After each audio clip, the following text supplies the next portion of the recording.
जय माता दी दोस्तों, नवरात्रि का तीसरा दिन माँ चंद्रघंटा को समर्पित है। आज हम जानेंगे माँ चंद्रघंटा की पौराणिक कथा, उनका स्वरूप और इस दिन की पूजा विधि। कहानी। माँ दुर्गा का तीसरा स्वरूप है माँ चंद्रघंटा। उनके माथे पर अर्धचंद्र के आकार की घंटी जैसी आकृति है, इसी कारण उनका नाम पड़ा चंद्रघंटा। कहते हैं जब माता पार्वती का विवाह भगवान शिव से हुआ, उस समय उन्होंने यह दिव्य स्वरूप धारण किया। इस रूप में वे शेर पर सवार रहती हैं और उनके 10 हाथ हैं, जिनमें अलग अलग अस्त्र शस्त्र सुशोभित हैं। माँ का यह रूप भक्तों के लिए शांति और करुणा का प्रतीक है, लेकिन दुष्टों के लिए अत्यंत भयानक। माँ चंद्रघंटा की वाणी से घंटी जैसी ध्वनि निकलती है, जो नकारात्मक शक्तियों को दूर करती है।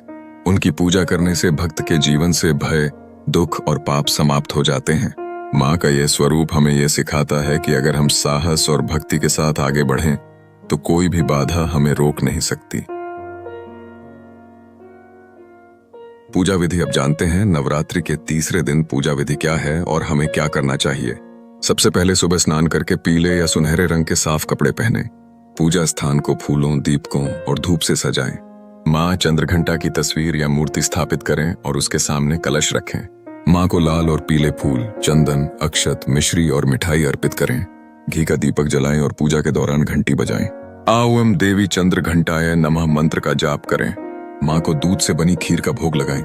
कहा जाता है कि पूजा के समय घंटी बजाने से वातावरण में सकारात्मक ऊर्जा फैलती है और बुरी शक्तियां दूर हो जाती हैं।